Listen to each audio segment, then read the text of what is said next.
Bonjour, bonsoir à tout le monde en fonction de l'heure à laquelle vous voyez cette vidéo. Dans le tuto d'aujourd'hui, on va apprendre à créer des schémas en CSS. Différents types de schémas. Bon, on va créer trois schémas pour le reste, vous pouvez faire vous-même. Mais ici, on va créer trois schémas, notamment un triangle, un hexagone et puis une section avec des barres diagonales. Donc, pour ce faire, j'ai créé un fichier HTML ici avec un div dans lequel j'ai mis l'orem 100, l'orem de 100 mots. Donc, voici mon div ici. J'ai donné la classe schéma à mon div. Ensuite, je suis venu dans mon CSS, j'ai donné une bordure à mon div qui est ce que vous voyez là, une hauteur de 300 pixels et une largeur de 300 pixels aussi, display flex pour pouvoir utiliser ces éléments pour centrer mon élément. Ok, ici je mets texte et line, texte et line center pour centrer mon élément horizontalement et verticalement. Voici le résultat ici. Maintenant, je veux faire par exemple, je veux que mon schéma ne soit pas un carré comme ça, comme le div, comme ce que j'ai fait par défaut ici. Je veux que ce soit par exemple un triangle.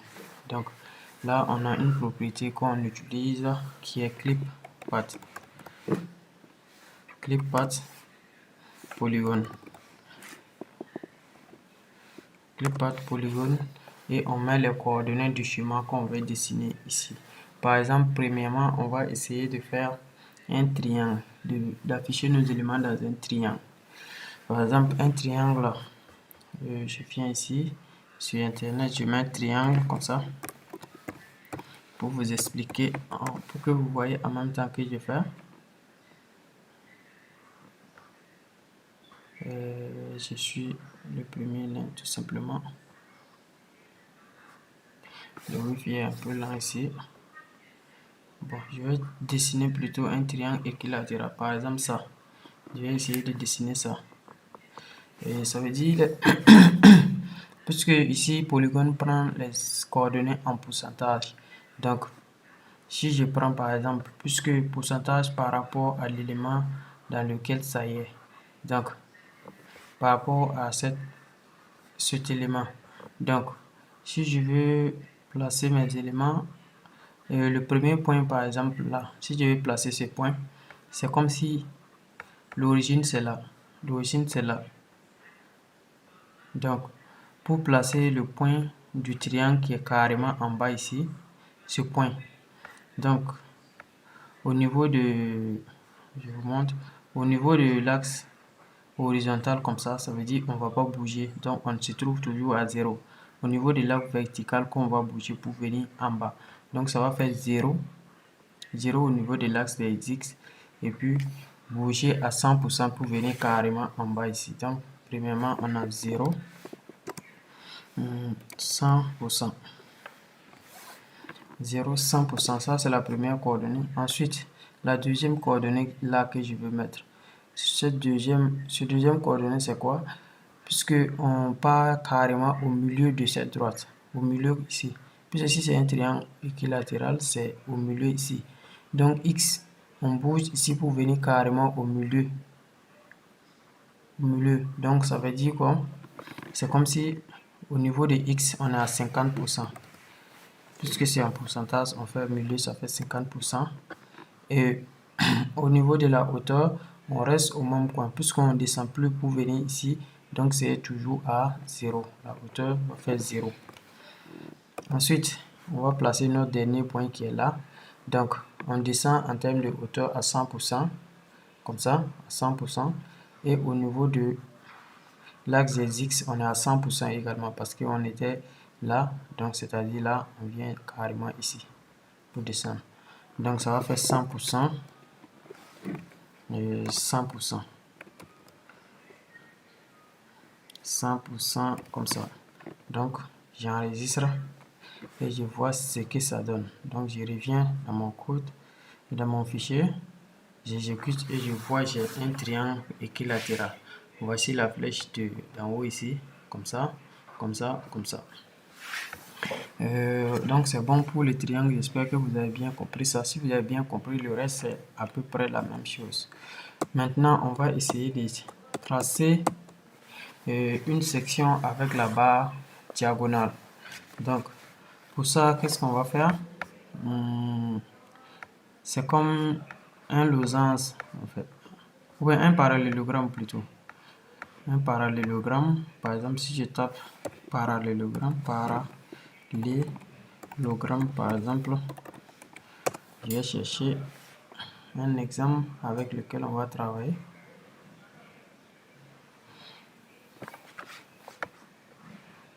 Je n'ai pas de schéma ici.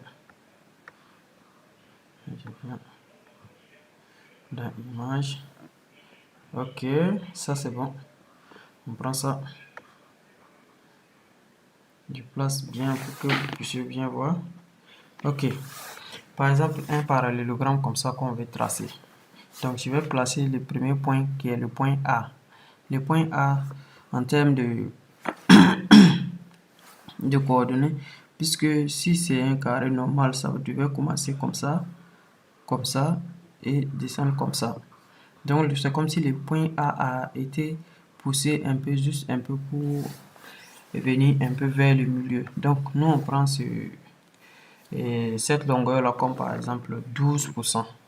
Donc, premièrement, notre premier point sera, j'ai effacé ma parenthèse, ça me rend compte, notre premier point sera à 12% sur l'axe des X. Voici l'axe des X qui est là, on a poussé à 12%. Sur l'axe des Y maintenant, c'est là. Mais on n'a rien fait à ce moment parce que l'origine est là. Donc, on n'a rien fait sur Y, ça fait 0%. Excusez-moi. Ensuite, je place mon point B. Mon point B qui est juste là, devant le point A. Donc, je suppose que j'ai poussé le point B, puisque le point B est carrément de l'autre côté. C'est la limite de mon carré en fait. Donc, je peux mettre sur X 100%, puisque c'est la limite, donc je prends là-bas 100%. Donc, le point est sur l'axe des X, ça fait 100%, et sur l'axe des Y, on n'a pas bougé également. Donc, c'est toujours à 0. Maintenant, mon point C qui est là. C'est comme si mon point C est rentré comme ça, un peu comme ça, mais de la même longueur que le point A est rentré comme ça. Donc, c'est comme si c'est le 100% sur X là, moins cette longueur qu'on a ajoutée pour A. Ici, on soustrait ça. Donc, si je fais 100 moins 12, ça fait 88%. Donc, c'est comme si... ouais. C'est comme si mon point C est rentré de 12%. Donc, je mets d'abord son X qui fait 100%. Mon point C, son X qui fait 100%. Et ensuite, son Y qui va faire 88%. Puisqu'on a descendu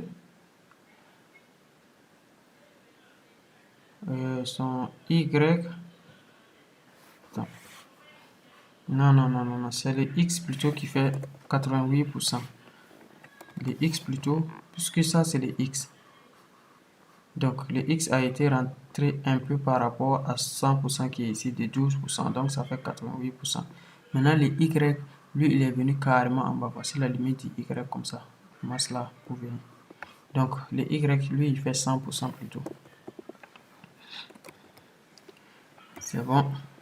Et ensuite mon point D, son Y aussi, parce qu'il est au même niveau que C, son Y va faire 100%. Maintenant son X est carrément au début, donc son X est à 0%. 0% et son Y à 100%. Ok, c'est bon, j'enregistre et je reviens dans mon fichier pour exécuter voir. Parce que là, c'est le triangle. Maintenant, si je réactualise, je vois bien que mon parallélogramme est bien dessiné et c'est bon. Et ensuite, on va passer maintenant à le parallélogramme, les triangles. Je crois que c'est tout. Ouais. Donc, on va s'arrêter là. Pour tout ce qui reste, c'est de la même logique. C'est la même logique pour que ces trois tu dessines juste les coordonnées, mais en pourcentage. Au lieu que ce soit des nombres, puisqu'on n'a pas défini une longueur ou comme en maths on va faire, mais tu prends tout simplement en pourcentage les différents éléments et c'est bon. Merci et n'oubliez pas de soutenir la chaîne en likant la vidéo et en vous abonnant pour ne pas manquer nos prochains tutoriels qui vont venir. Ok, donc je vous dis comme ça dans un nouveau tutoriel.